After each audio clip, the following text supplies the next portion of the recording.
Em geral, os patologistas de concreto têm uma equipe de trabalho, que são seus inspetores de campo, quem inspeciona as estruturas. Vocês têm ideia do sufoco que os inspetores passam? Eu acho que não. Você quer saber? Vem comigo, vou te contar. Eu sou o professor Aguiar e nós estamos no canal Causos Concretos.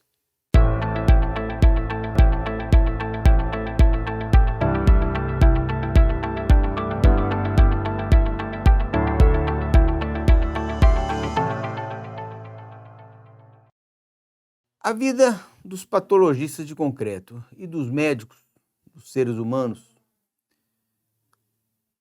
são muito parecidas. As atividades são bem próximas quando ambos estão tratando de um paciente. Nos dois casos, poderemos dizer que as atividades são divididas em três partes. A primeira é a coleta das informações a respeito do paciente e de seus problemas. Nessa etapa, você tem o exame clínico, você tem os exames especiais, exame de laboratório, não é? Essa é a primeira parte. A segunda parte é o diagnóstico, quando todas aquelas informações, né, já são conhecidas e se faz uma análise para ver a origem dos problemas, que é o diagnóstico e prognóstico. Então, formatado o diagnóstico, parte para a terceira etapa, que é a etapa de recomendações, a etapa das terapias. Então, isso acontece nos dois lados. A diferença começa quando, na medicina, é o paciente que vai até o médico. Na patologia de concreto, obviamente, os inspetores é que vão até a estrutura. E aí começam os perrengues, começam os problemas, porque os inspetores encontram muitas adversidades, seja de altura, de temperatura, de frio, de chuva, uma série de problemas que nós vamos contar para vocês hoje, né? A inspeção, que seria o exame clínico do patologista, a inspeção, ela é feita quando os inspetores visualizam a estrutura, fazem uma inspeção visual detalhada, né? Olhando, observando todos os problemas, todos os detalhes da estrutura. E para isso tem que ser feito nas áreas externas, nas áreas internas, ou seja, tem que abranger todas as partes da estrutura. Começam aí os exames de campo, os ensaios de campo solicitados pelo patologista, né? E aí esses ensaios é que você vão avaliar o nível de deterioração daquele paciente, daquela estrutura. E você tem a coleta de amostras, né, para mandar isso para um laboratório. Então, esta é a parte de campo. Muitas vezes, ou a maioria das vezes, talvez, você faz isso a nível do solo, do piso, né, em temperatura de 25 graus, né? Mas isso nem sempre acontece. Às vezes você tem que fazer essa investigação em pontos um pouco mais altos, que requer um andaime. A partir de 1,80 m já é obrigado a usar cintos de segurança e os inspetores são obrigados a serem treinados pela NR35 para trabalhos em alturas. Mas é bom os inspetores não terem medo de altura não, porque tem trabalhos de investigações sendo feitas aí a 25, 30 metros de altura. E aí você já precisa de equipamento de acesso, que nós chamamos de PTA. São plataformas, né, autônomas. E então te levam lá em cima os inspetores e os equipamentos para os ensaios, né? Mas vai mais, né? Nós estamos vendo um filme aí dos inspetores investigando um aparelho de apoio no topo de um pilar de uma ponte com mais de 50 metros de altura. Então, nesses casos, né, você não consegue fazer com equipamento, então tem que fazer por corda, uma técnica de rapel, né? Essas ancoragens são muito bem estudadas, muito bem fixadas, porque toda a segurança está nessa fixação, né?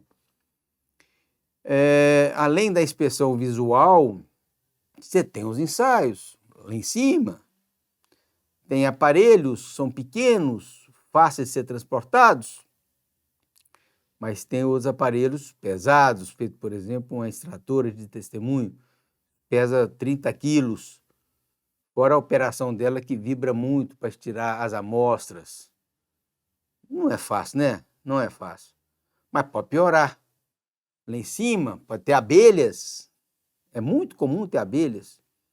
Então, fora todo o aparato de segurança, os inspetores ainda têm que trabalhar com roupa de apicultor, só para dificultar um pouquinho mais, né?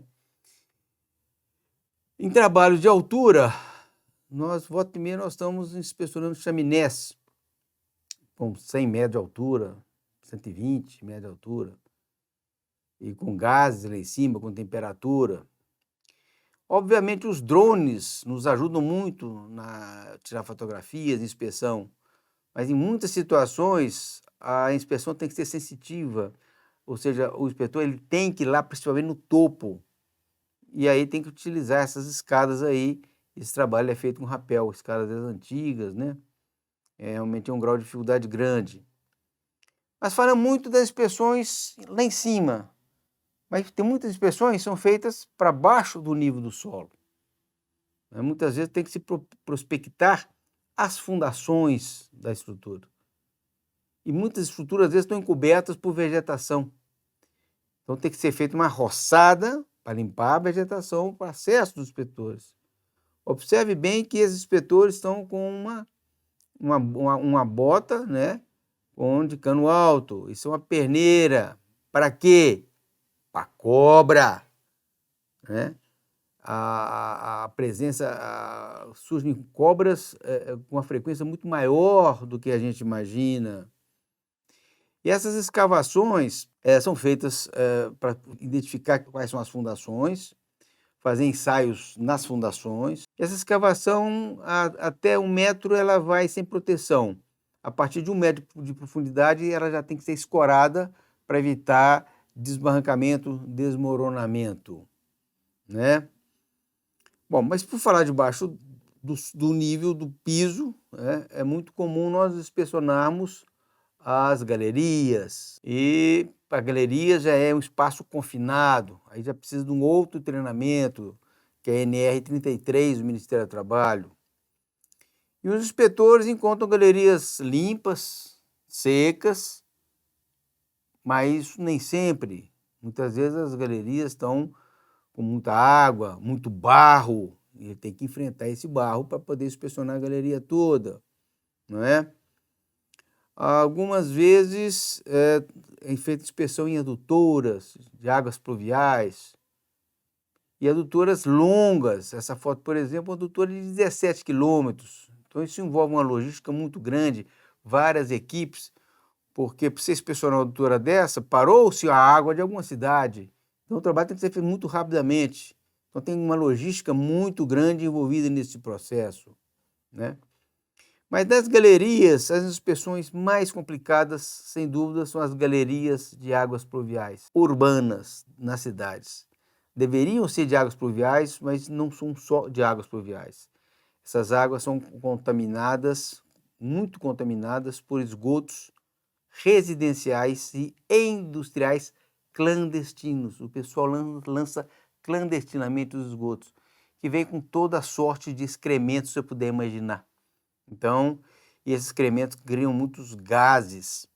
Então, para fazer uma inspeção dessa, exige um treinamento todo especial, roupas especiais, máscaras especiais contra gases orgânicos, gases tóxicos, gases explosivos, né? E não é só isso, né? Essas inspeções são feitas em galerias escuras, com deficiência de iluminação. Os inspetores vão com lâmpada de capacete, né? E aí, fora o problema dos gases, nós temos buracos grandes, imensos, pontas de ferro expostas, que o inspetor ele pode furar a bota, né? E se lá fora, seres vivos como abelhas, escorpiões, morcegos, se lá fora aranhas, se isso lá fora é problema, dentro das galerias existem uns seres vivos que, apesar de serem muito asquerosos, né, eles para nós são friendlies, são amigos, são as baratas, né? Obviamente não deixam de ser asquerosas, mas, né, elas indicam que o ar está bom. Então os inspetores dentro das galerias pluviais, né, ficam doidos para ver uma barata, porque o ar está bom. Mesmo ele estando com todo o aparato de equipamentos detectores de gases, né? Isso para vocês terem ideia da dificuldade de fazer essas inspeções. Mas, por falar em água,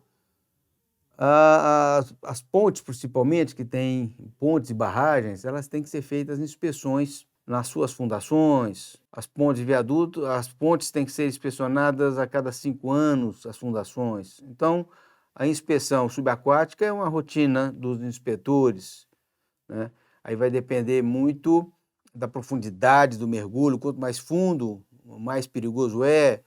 Precisa ter câmaras hiperbáricas, né, para qualquer acidente. Depende muito da turbidez da água, dificulta muito a visão. Então, a inspeção subaquática costuma ser muito problemática também.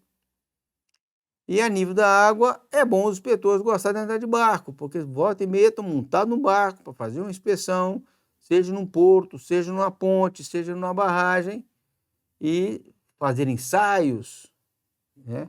E os barcos, eles não têm aquela estabilidade adequada.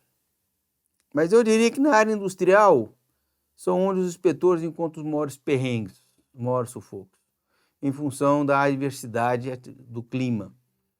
Você pode encontrar estruturas na área industrial que estão envolvidas por gases tóxicos, então eles são obrigados a usar máscaras contra gases, né? Muitas vezes enfrenta-se calor, e não é calor pequeno, é calor grande, né? E lembrando que a área industrial, você não se desliga a unidade industrial para você inspecionar, você tem que inspecionar com ela em andamento. Então, quando é muito calor, você tem que usar roupas de amianto para ter acesso. E do calor, vão para o outro extremo, que é frio. Volta e meia, os inspetores estão inspecionando, investigando câmaras frias, câmaras frigoríficas, por exemplo, com temperaturas muito abaixo de 0 graus. Você sai do calor para o frio, são extremos. Nas plantas químicas, tem riscos de respingos de ácidos sobre os inspetores, né? Então, o que obriga eles a estar com roupas especiais, com toda a proteção. Muitas vezes, o problema não é só a inspeção em si. Muitas vezes, o problema é chegar na estrutura para ser inspecionado. Então, por exemplo, em obras ferroviárias, muitas pontes e viadutos não têm acesso por rodovias, você só chega pelo lastro. Então os inspetores têm que botar todos os equipamentos, extratoras, geradores, águas, cinto de segurança, botam na plataforma de rodinha e vão empurrando até chegar na ponte.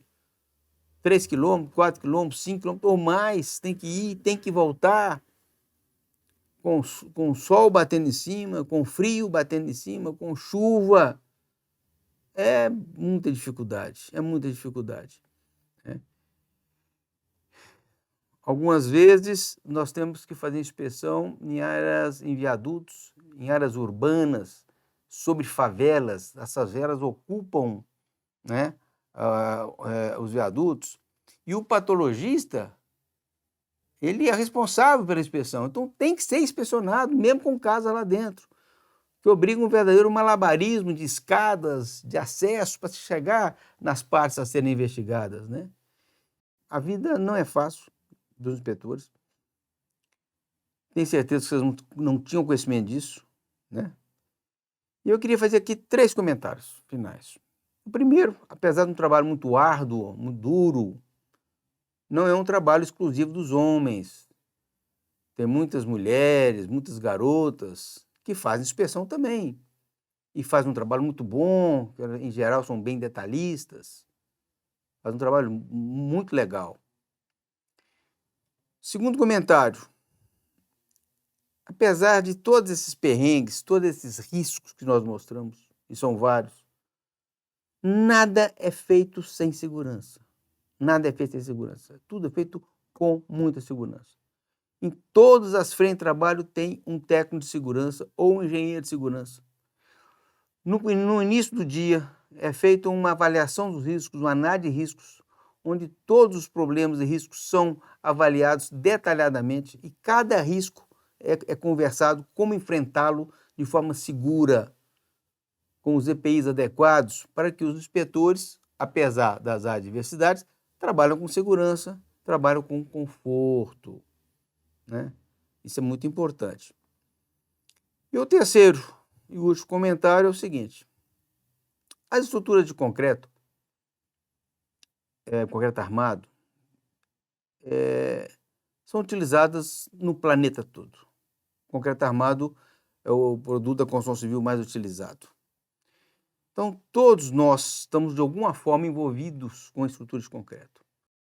Seja morando num prédio residencial, seja trabalhando num prédio comercial ou industrial, seja trafegando por sobre uma ponte, seja passando debaixo de um viaduto, seja trafegando por sob galerias que nós nem estamos vendo, né? Seja trabalhando utilizando uma área portuária, seja passando perto ou morando perto de uma barragem, né? Então nós sempre temos envolvimento com o estudo de concreto. E para a segurança nossa, as estruturas têm que ser inspecionadas de forma rotineira. Pelo menos uma vez por ano elas têm que ser inspecionadas. E uma boa inspeção depende de um bom inspetor. Um inspetor que seja valente, um inspetor que seja ousado, para que tenha acesso em todas as partes da estrutura, né? Então, para isso tudo, ele enfrenta esses perrengues, esses sufocos, né? Até o próximo caso. Muito obrigado.